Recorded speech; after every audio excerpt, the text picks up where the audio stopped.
I had to believe that every day in prison, I tried to do something positive because, as I explained to everybody, you can't get that day back. So if you waste that day, that's one of your days of your life.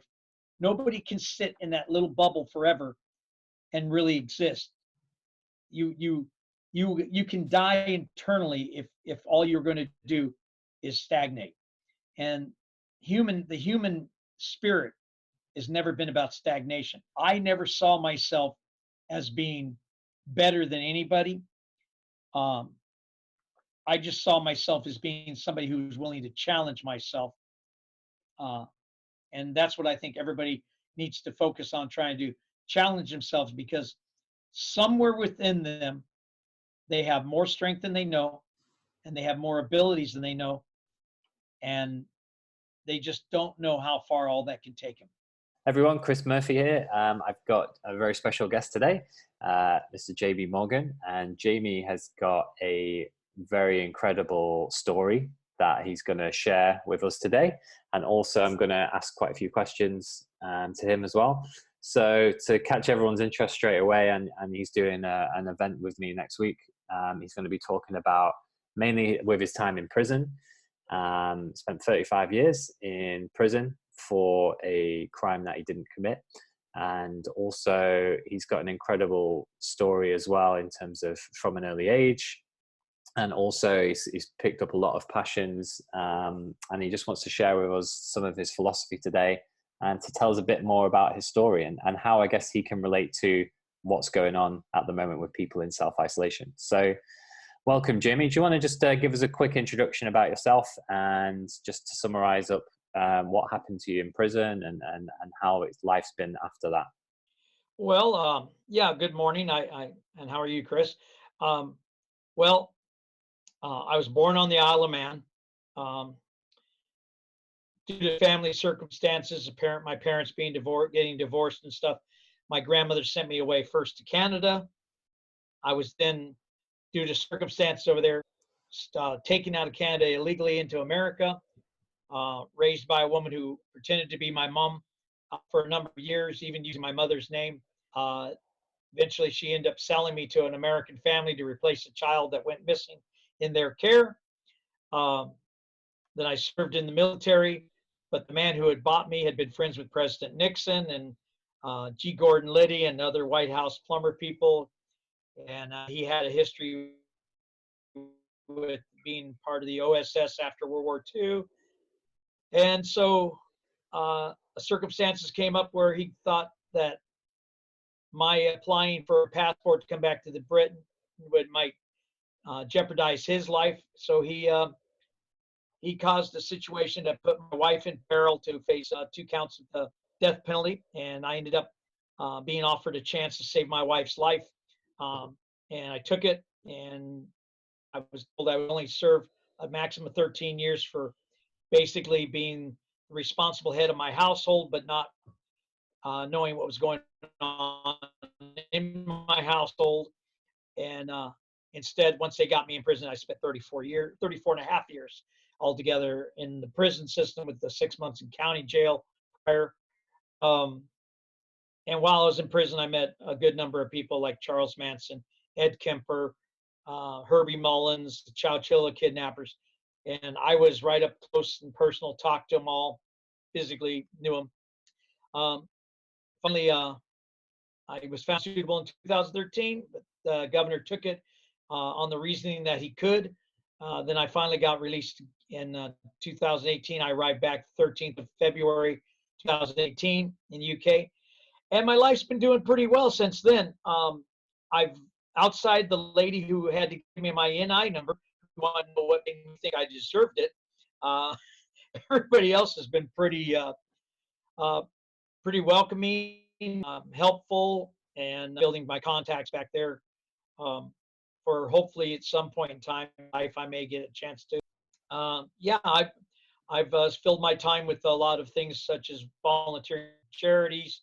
The Felix Project was one. The Wildlife Center at Trent Park is another one. And yeah, I just keep moving forward one foot at a time. Wow.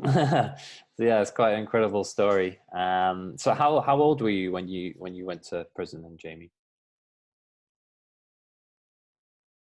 Well, I was 30 years old, which in essence was actually quite old for a person just first going in prison. But that's part of what um, kind of in some ways made it easier for me because being I had been riding, I rode motorcycles and stuff. I had tattoos. I'm 30 years old.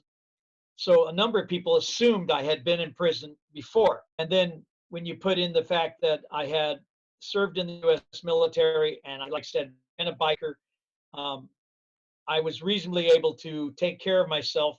So when people did want to confront me about not participating, I became more of a surprise to them. And so, though I did have to get in quite a few fights in my first couple of years in prison, it eventually built me up to have a reputation to where most people just said, it wasn't worth the trouble, leave me alone. So it gave me the ability later to actually stand up for youngsters who would not normally be able to stand up for themselves because I could step up and say, no, he's over here with me. And that gave me the opportunity to help those kids work towards being able to have a better life when they got out. Mm. Yeah, no, that's yeah, it's interesting. And at what point were you there and you felt, so was there a bit of in yourself maybe not wanting to accept what was going on, and you found it quite hard to accept what was happening? Well, I think that the biggest problem for me was I expected everybody to um, keep to their word because I kind of Mm. grew up with the idea man's word was his bond and stuff like that. So I expected that the court would keep to their word, the district attorney would keep to their word, and that other people that I came across in the system, if they said they were going to do such and such, they would do it. That wasn't really the fact. You know, laws changed, and then um, people would say, "Well, that was the previous guy who made that, who's told you that, so I don't have to abide by that." Um, so it came down to more of a thing about when I realized that nobody seemed to have that idea of what I consider to be a sense of honor. I had to hold myself to a higher standard. Uh, and so the one thing that even if people didn't like me in prison, one thing people would always say was my word was always good. If I Mm. told you I would do something, I'd do it. And in that respect, part of my thing was I told myself, I'm not going to let them win. I will get out of this and I will one day get home. And so that's just kept me going.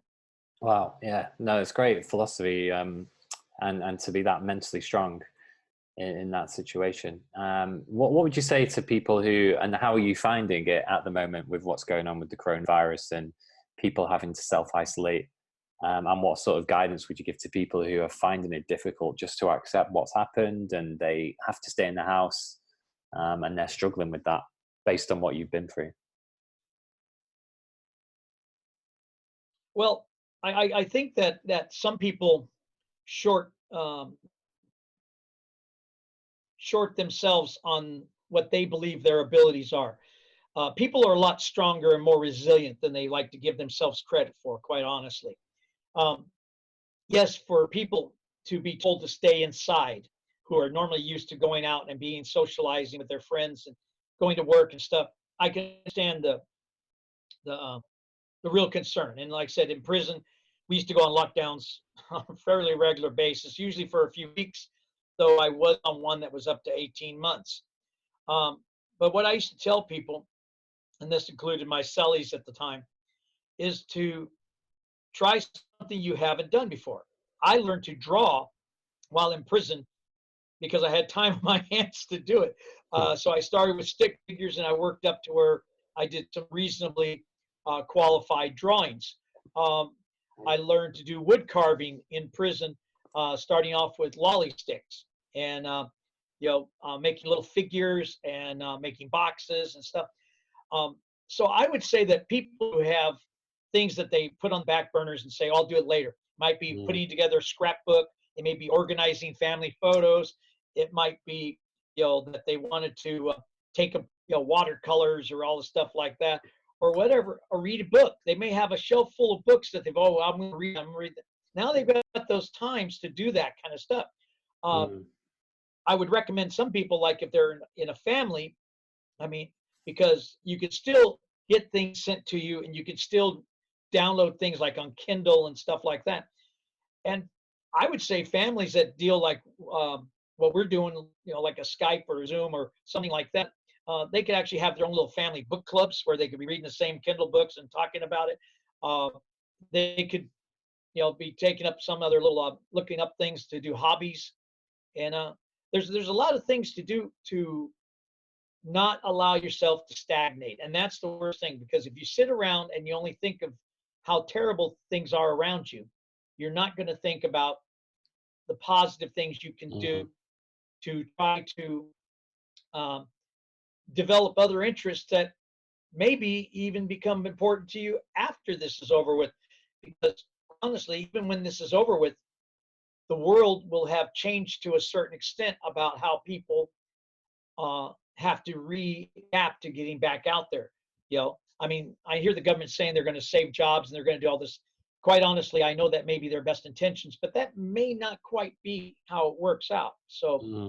my thing is that to explore other options that you have of things you might want to do around your house. And I even tell people, like my friend that I take care of, I've got her where I just give her a bottle of water and have her doing these little things here, just, you know, so. Yeah, it's amazing. A few points that you really covered there. I think what I found quite important at the moment is, yeah, now that we're inside, you look at your bookshelf, you look at what's around you, you get into a routine. You're forced to focus on your environment, and that can be easier, like you said, with the things that you were doing in prison. Um, and it sounds like you were able to focus more. I'm also curious to know, in terms of like with meditation, I don't know if I remember, so a friend of yours, Sean Atwood, who I was speaking to, it seemed that he sort of got to Yeah. these really great philosophies of finding happiness and peace. Is that something you kind of went through in prison and it allowed you to get there? Because I'm assuming Right. you spent a lot of time by yourself. I did focus and did do some types of meditation. Most of my meditations was to take me out of the four little brick stone walls that I was in, and I would usually meditate myself into a garden or type setting. Now, luckily here I have a big garden out in the back, and I have gone out there and I have sat and just taken in the sunshine and listened to the birds and the bugs and all that kind of stuff going on. But I've had cellies in the past when I was locked down who would stand at the door of the cell and look out and and would sit there and ask me what I thought people in other cells were doing. And I would try to convince them, look, here's a crossword book. Here, let's do a jigsaw puzzle. Here, don't worry about what everybody on the other side of the door is doing, because grass is not always greener on the other side of the fence, as they would say. Mm. And so not everybody I know can go out and have a garden and stuff. And I know that right now they're discouraging even people going out for walks, even though they said that was in large groups and stuff. But uh, if you can take in the time to just think about a place that you really really enjoyed, and just focus on having been there, and to be relaxed about it, maybe have some music in the background that gives you a nice gentle tempo. It'll bring down your anxiety level. It's good for the soul, as they would say. And I think, like I say, people are much more resilient than want to give themselves. Uh, People tend to want to feel they have to panic because they're not in control. There's been too many times where I haven't been in control of anything but my inner self, and that's the Mm. whole thing. As long as you keep your inner self uh, stable, strong, and take time, but it's all going to go away. So you're just building on yourself and you're building on your foundation. It'll make you a stronger person in the end. Amazing. It's great that you've got that philosophy to share with people. And I think a lot of people who watch my channel and on YouTube and come to my group events is they're all looking for that, and they're all kind of lost. They're all chasing the next thing, and it sounds like the time that you've spent in prison, in a way, would you say you don't really have many regrets as well? Do you kind of feel like you've been through that now, and you're just you're Well, enjoying every the thing moment in was your that life? I Or found that living with regrets, I could say that, living with regrets is non-productive, first off. But the thing was that um, there are things, of course, that you always would like to be able to go back and change and stuff like that. But overall, uh, the choices I made, that I personally made, I've come to the fact that I made those choices, and so I can accept and live with those choices. They may have at times not been the best choices by most people's views, but the fact that I feel comfortable with being able to say, okay, it cost me this, but I made that choice and I could have changed, done something different instead. But in the ultimate thing, it's part of what made me who I am today. It added to that character of my being. It added to the strengths I had. Because part of the thing was when they first were offering the deal, they were asking me who could easily do time in prison, your wife or yourself.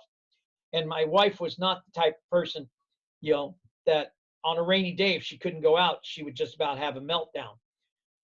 So I believed in myself that yes, I could, and I believed in the fact that my doing that and basically saving her from that fate would in some way hopefully allow her to grow into be a better person, a different person. Now I can't say that's what happened because unfortunately my wife never got in touch with me after I got her out.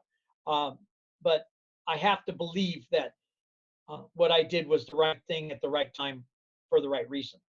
yeah, I mean, so many of us we have regrets, and I think something like you've been through for a long period of time, you really do have time to think. And I think there's a lot that's been said of people. Eckhart Tolle wrote a book, Power of Now, and he sort of mentions how so many people have been to prison and they found, complete enlightenment, peace, um, just all this stuff you're talking about, Jamie, is just, I guess, what we're all going through. We keep having regrets and we never get over, and we can't just keep moving forward. So it sounds like going through this, you've got so much wisdom that you can share. So a bit about, I guess, with yourself at the moment, because you've talked about you're quite passionate about motorcycling, and yeah, and then you just feel like in a way you're just fully present in the moment, taking every step one at a time, and no urgency. Like in London, for example, we're all running around, we're trying to find things that are going to make us happy, so you're just happy living just a peaceful life doing what you're passionate about.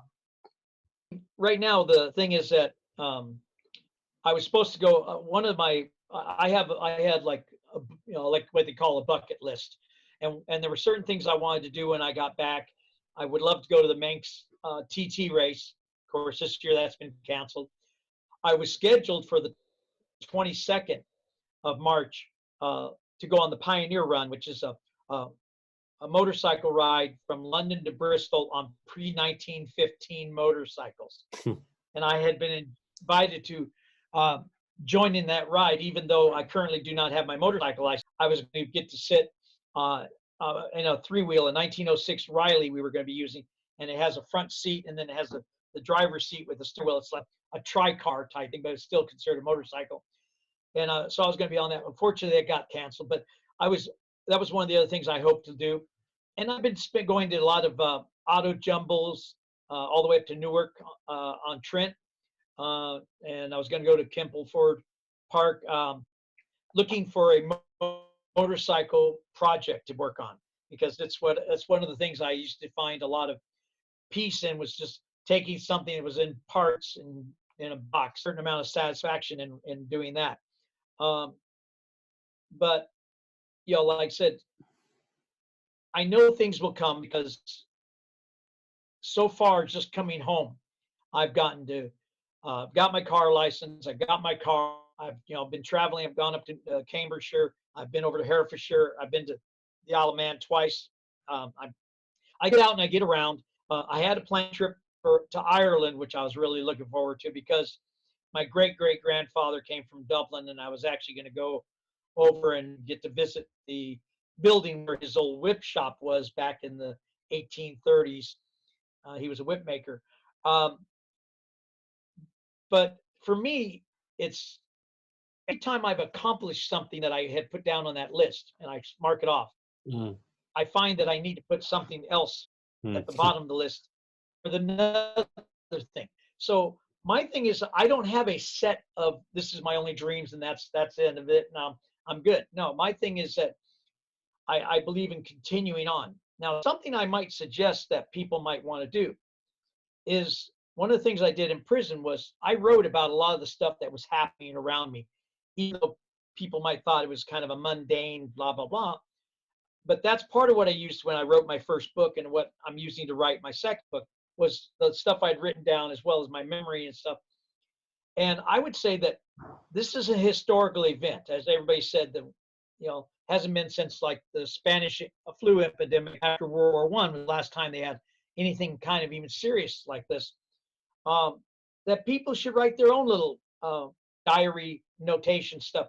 This is something they can share with their children, share with their grandchildren, share with their great grandchildren. It may be something that at some point somebody will come up with a thing about wanting to have a museum thing based on the epidemic of 2020 and be asking for people's letters and their thoughts and stuff. So rather than actually just doing it on electronic devices, which is fine, but physically write down the stuff and put down your personal things, how you're feeling about that, and any struggles you're having. And believe it or not, if you write those struggles and stuff down, then you're actually able to see those struggles, and now you're able to work on how to correct those struggles. And so that would be something I would suggest that people might consider too. yeah, amazing, Jamie. Yeah, just the thoughts on, yeah, like you said, on the bucket list. It's not necessarily, look, this is it. It's knowing that the more you go on the journey, you find out more and more things you want to do. And maybe some things on your bucket list, you might be like, that doesn't really mean anything to me. And then you're finding out more about yourself. And I liked what you said, because that's something I've been doing a lot recently, just journaling, writing down how I'm feeling, what's the current problem at the moment, just getting it on paper can work really well. So what I thought would be interesting as well is, because obviously you spent 34 years in prison, to talk a bit more about that experience. Obviously I've got a few questions around that, but I think something that I'm curious, and I'm sure maybe a lot of people, what were some of the people there like, in terms of, were there any people you were quite scared of? Were there gangs? Were there, did you sort of keep yourself to yourself? Were you quite well connected? Was it quite traumatic?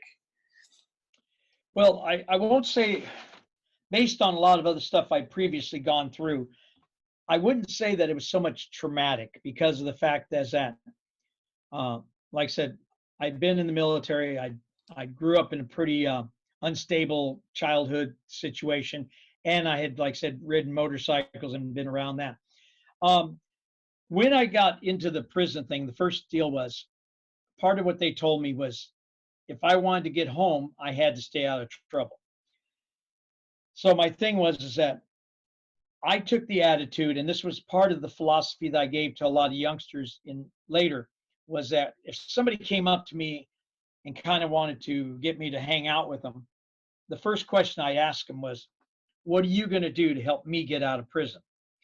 Um, and that would almost throw everybody for a loop. But what I would tell people was that if the people aren't there to try to help you get out, they're trying to help you stay in. Hmm. And so for me, that puts them on the other side of the coin. And I would explain that a person doesn't have to be able to really do anything, like really physically to help me get out. But if every day they give me encouragement, if every day they come at me with a positive attitude and not bringing drama and stuff like that, then that in its own way is helping me get out because the less drama, the less mixes I get involved in, the better the chances I'd get home to my family and stuff as I was expecting and had been told I would be able to. So, as far as when I went in, because I was older and like I said, I had tattoos, and there were some people I met when I first went in who knew me from the streets and knew I had been a biker. Some of them even been in my bike shop. Um, they would kind of speak up to people about me, but I did run into a lot of people involved in different gang activity, and as I explained to people, don't get involved in my business because you certainly don't want me involved in yours. And so it became kind of in some respects, for most of them, it was a very mutual respect thing. They knew that since I wasn't into drugs and I wasn't into drinking and I wasn't into gambling, I wasn't in any of the vices that would get most people twisted up in prison, that just leave me alone would be all good. Now, there were some people who had a problem with the fact that I had the attitude that I didn't need to be a part of different groups and different things. And that made them kind of angry. And there were a point where because when I first went in, though people would fight on the yard, there was a legitimate fight ring on a number of the prisons. And so a lot of times people would challenge you to go in the fight ring, because if you fought in the ring, no matter how bad the person might get beat up, there was no ramification from it. You couldn't get written up for it. You couldn't be charged, And there were some pretty brutal fights where guys might lose an eye, and things like that. But because it was done in the ring, it was a sanctioned fight by the CDC, California Department of Correction, prison, system type thing. And so I did go in the rings and I did fight. And though I did get injured a few times, I can quite honestly say that in the ring itself, that I was never put down to where I couldn't get back up. And so in that case alone, that bought me respect, because if nothing else, the guy I fought, it was seen as a test of metals. And so we get out, and he would always have my respect because he stood up to me, and he always had his because I stood up to him. So when he would hear somebody's talking some kind of things behind my back, I would get these guys that would go, well, wait a minute, man. He went in there and he stood toe to toe with me. You can't say nothing bad about that man's character. And so behind that, it built me up things. Plus, because I never played the race game in prison, I would help people regardless of their race or religion and stuff, which was kind of out of character for the California prison system. But guys who couldn't read, I'd read their letters. I'd help them write letters. Guys that come to ask me about different things they were trying to accomplish when they saw what I could do hobby-wise, I'd take time to sit down and show people and teach people and give secrets up on that. So what ended up happening over the years is that when I had confrontations, I would suddenly have a large group of people of many different backgrounds suddenly there saying, hey, just leave him as he is because he doesn't bother you, and we appreciate his friendship, associations or whatever. And so in that respect. Now, as far as people scaring me, quite honestly, the one person I won't know, so I can't know if can say scared, but definitely gave me apprehensions, was when I first met Ed Kemper. Ed Kemper was probably one of the biggest men I ever met. And he spoke in a monotone voice. So it was like really eerie in how, and because I was only 5'6", and he's like, 6'2", 6'4", or whatever. He just loomed over me, and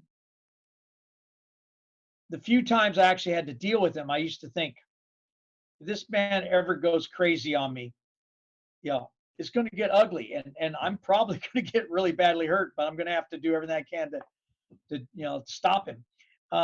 And there were other people who would actually step out of his way because they were that afraid of him. I couldn't say that I quite did it that, but I did just kind of like gave him his propers as far as not wanting to be in confrontations with him. Um, but one of the people that really I could almost say was a disappointment was Charlie Manson. Because here I found somebody who was just as you know, um, fruity as a bed bug, and just he would he would get mad when people wouldn't pay for his autographs, and and he thought he was like all this bigger thing because he used to say that he was more he was better known than Jesus Christ was one of his favorite sayings, and he was always trying to scam stuff. And at that time I worked in the hospital as a surgical tech at Vacaville medical facility, and he was always in there trying to figure out how to scam stuff. And and the way I remembered him as a teenager when he was arrested, I kept thinking he was a bigger person. He was a very little guy, and but for the most part, I've never been somebody who was impressed with celebrities. I met some celebrities out on the streets with my motorcycles and stuff. Probably one of the most notable ones was Steve McQueen, and I met him at the Rock Store in Malibu, California, and he was just a regular kind of guy. Just wanted to ride his bikes and race his cars, and the fact that I didn't go up and go, "Hey, Mr. McQueen, could you give me your autograph?" The fact that all I did was sit next to him, and we bought each other beers, and he just talked about some of his stuff, and I talked about my. It, that's how I treated people. My thing was, if you're a celebrity, that's great. You made it. Mm. But I respect you just because you made Yeah. who you are. So I never got into the thing where I was all that impressed. And I met, like I said, Ike Turner was in prison with me, from Ike and Tina Turner. Christian Brando, Marlon Brando's son, I was there in prison with him. And then, like I said, I met a lot of the infamous killers and kidnappers, like the 3 Chowchilla kidnapper guys. I got to know them. Yeah, but the thing was, but I tried to treat everybody across the board fairly and with basic respect. And I would tell everybody, you'll get my respect as long as you give me yours back. But I never became friends with them. But at the same time, I wasn't going to be a problem for them because they have enough people giving them problems and giving them grief. So there's no need for me to be involved in that, because if you become a problem to people, eventually, somewhere down the line, the guards and staff will decide that you need to be dealt with. The fact that I didn't become a problem with anybody, I kind of went under the radar a lot. And then because I'm a little bit relatively intelligent, and I had skills and I would pick up stuff, I became clerks in certain areas. And so made myself kind of valuable in the fact that I could do jobs that the guards didn't want to do, like doing log reports. They didn't like doing the monotonous reports. The thing about that is I got to get access to information that other inmates wouldn't have. I do a daily activity report. I know everything that happened to that prison that day.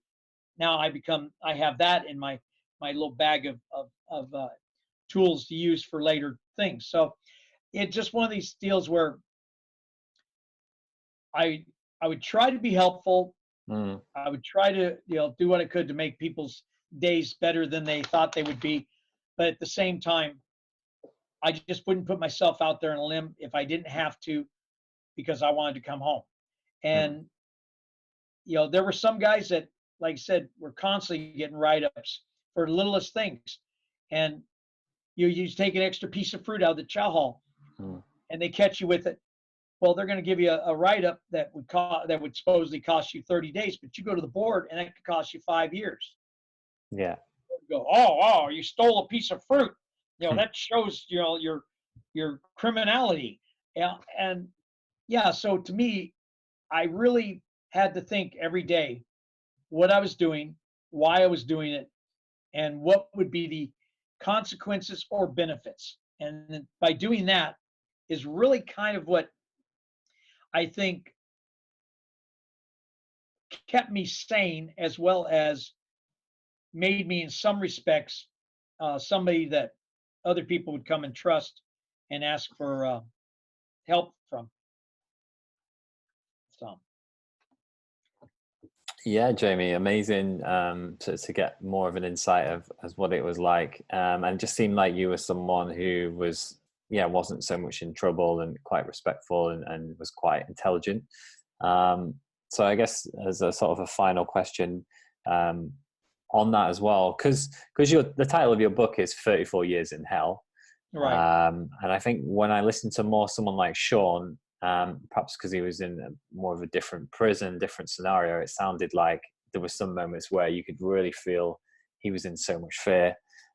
So what was you said 34 years in hell. I mean, if you could sort of sum it up, why was that hell for you? And also, I'm just curious, take a person like someone like myself, maybe 5 years ago or so, in a lot of fear, turning up at prison, so scared, or for maybe someone on this channel with so much anxiety and fear, what would have been their outcome in being in there? So I guess two questions really. What was the most hell for you, and what were you most scared of? What gave you the fear? And also for someone who's in a lot of fear, how do you think they would have coped in your situation?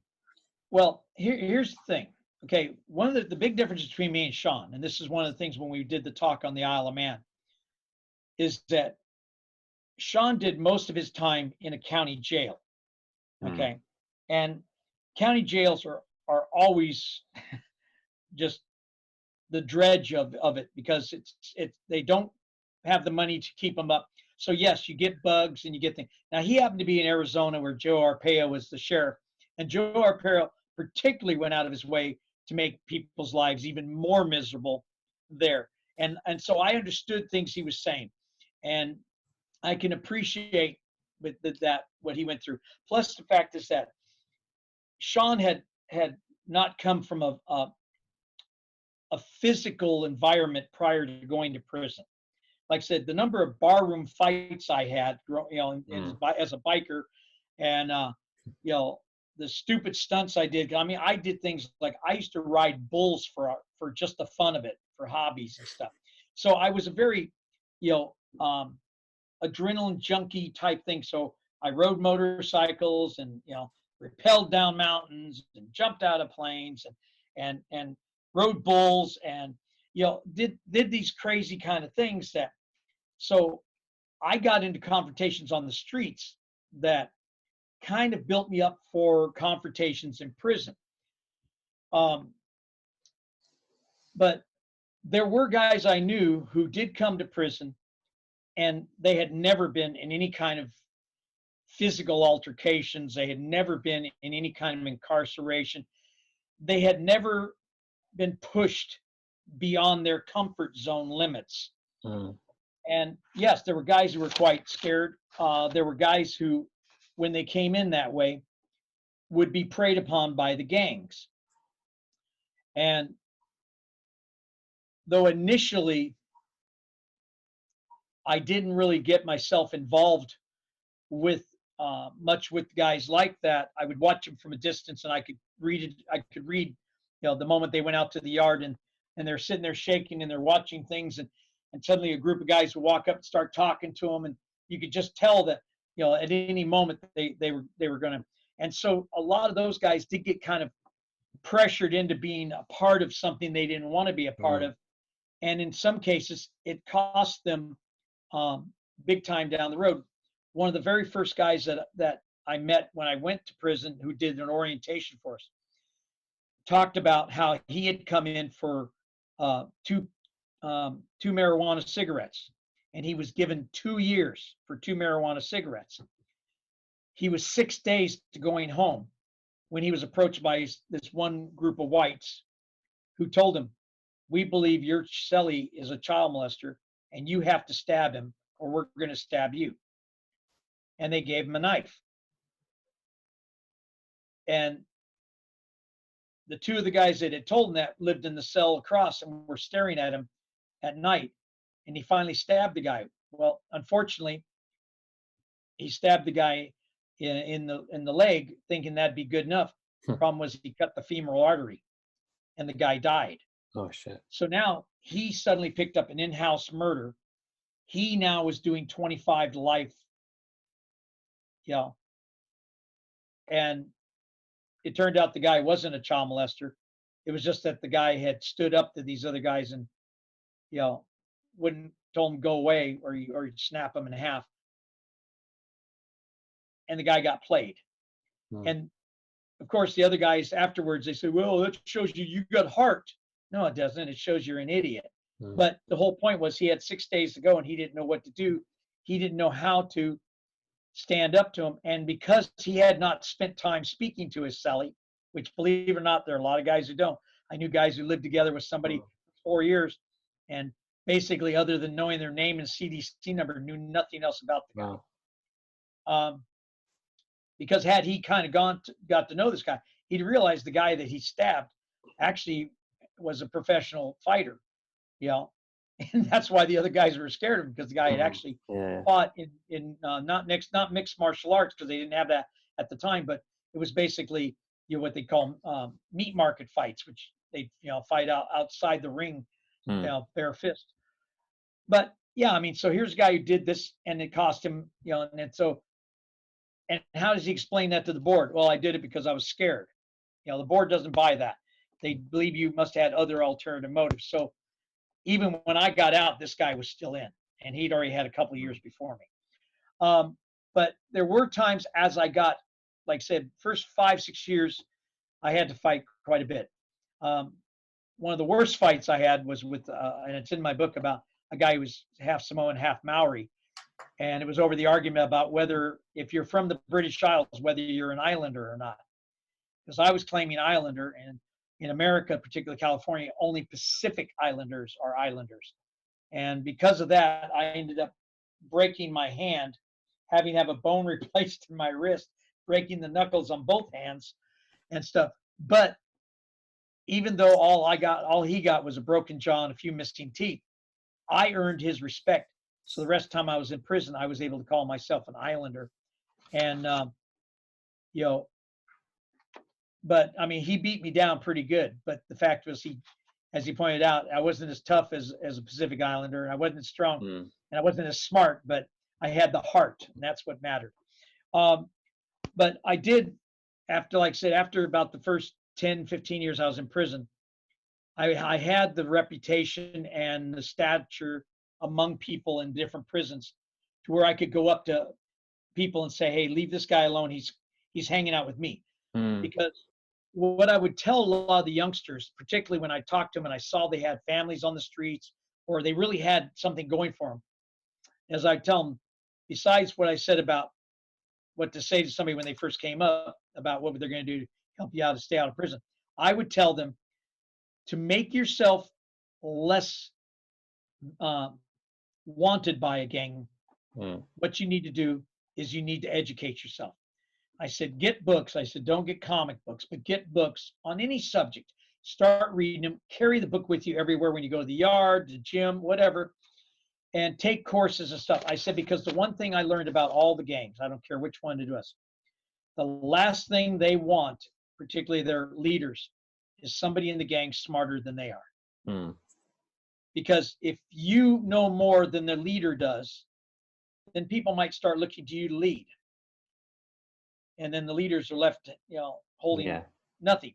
So that's what ended up happening. A lot of guys I gave that advice to started doing that, and the guys go, "Well, if you're going to be a professor or you're going to be a smart guy, then we don't want you around us." And so okay, and so these guys, and so then I got guys who were of like mind to start working together, reading together, taking self-help groups together. And planning their futures to get outside. And that was the thing that made me feel like I accomplished something, because I always believed if I could keep one guy from coming back to prison, I was beating the system. Because the California prison system lived on the fact they had over an 86% recidivism rate. So when Sean and I talked, and they asked him questions about prisons, because he actually only had a very short time in prison, most of his county jail, he didn't have the answers about prisons. So he'd go, well, I've got Jamie right here, and he'll come up here, and then I'd get up. And of course, as soon as I told people on the aisle that I was from there, then then they were all like, yeah, one of ours, Mhm. And one of the things that and people have asked me that over there, well, what kept you strong? And I said, well, one of the things is growing up, I had been told that the motto of the Isle of Man, because it's got the three legs, was where we're thrown, we stand.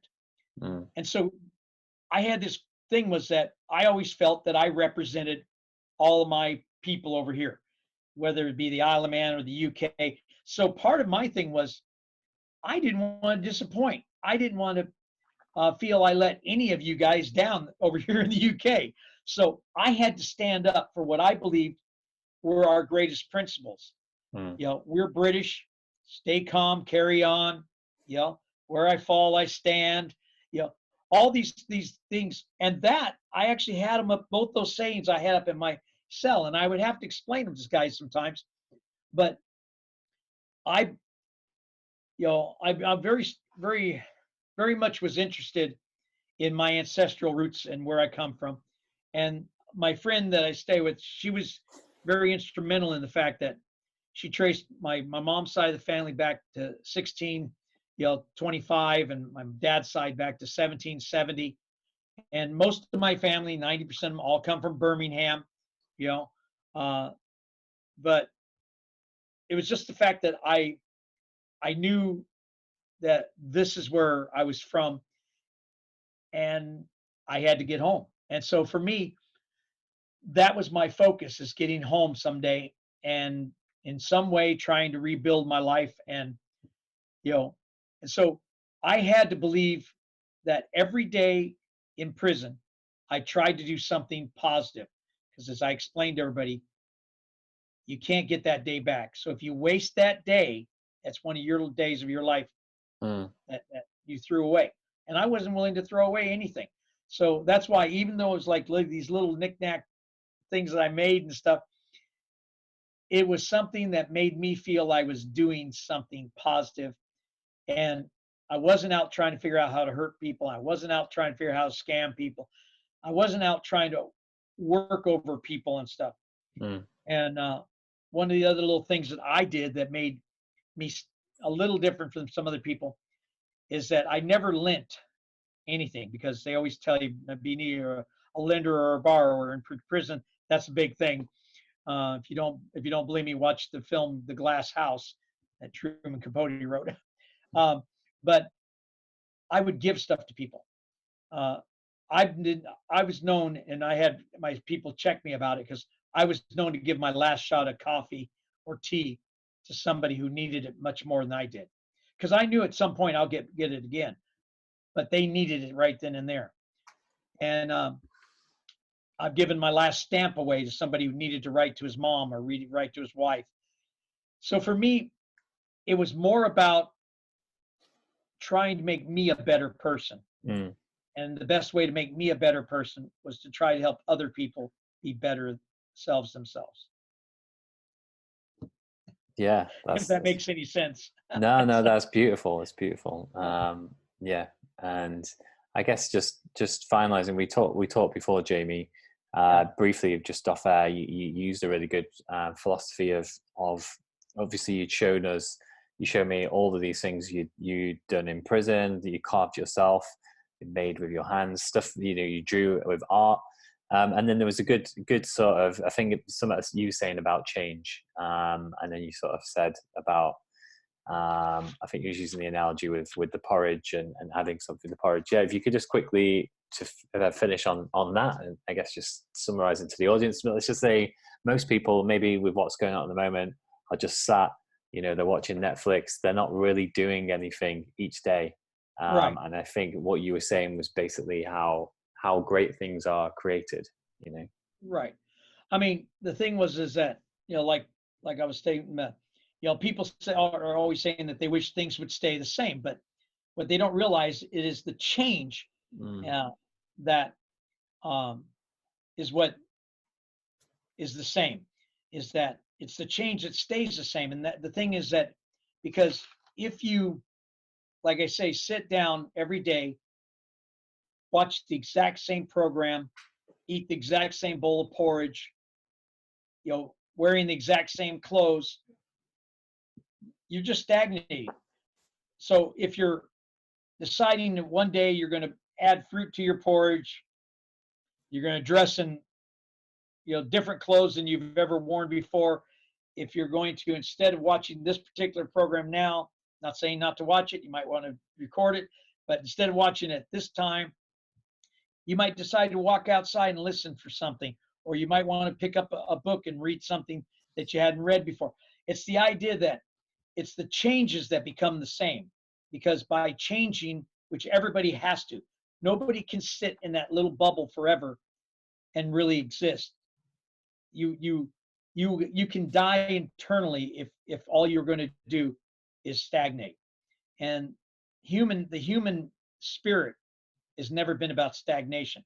And one of the things, like what I did in prison, and I used to tell people, I was amazed by so much talent in prison, is that they would tell you, necessity is the mother of invention.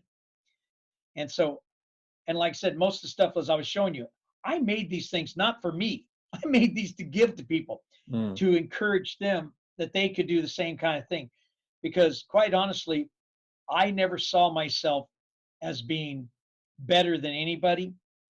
I just saw myself as being somebody who was willing to challenge myself.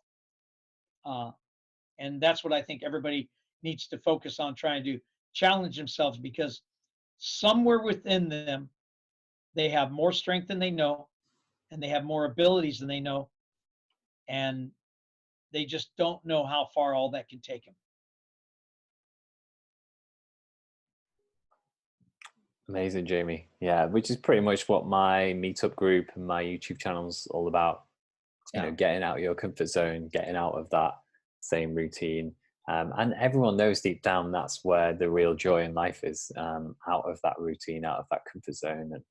But there is the fear that keeps us still burdened in that. I think one good thing that everyone can do is to read your book, Jamie. So we'll leave a link below. Okay. And obviously, just to explain, maybe if anyone's listening to the audio on the podcast, that it's 34 Years in Hell. You can buy it on Amazon. You can buy it on Kindle. So it's Jamie Morgan Kane. And also, you got a website, Jamie. What was the website again? The website is jamiemorgankane.com. And that talks a little bit more about my life. And it talks about some of the stuff I've done since I've come home, some of the stuff I did before I went to prison, a little bit about my childhood stuff. We are still adding to that, but there are also other YouTube videos. One about me helping out at a wildlife center, putting gates up. I was doing maintenance work for it and stuff. So yeah, I mean, I appreciate this, and if it helps anybody, hey, fantastic. Because that's really, I hope to be my legacy will be the fact that I go away feeling I did more good in my life than I did bad. Amazing, Jamie. Yeah, real inspirational interview. I've definitely taken a lot away from it, and I'm sure everyone listening will have done the same. So thanks again, and I will catch you soon. Okay. All right, Jamie, All right. take care.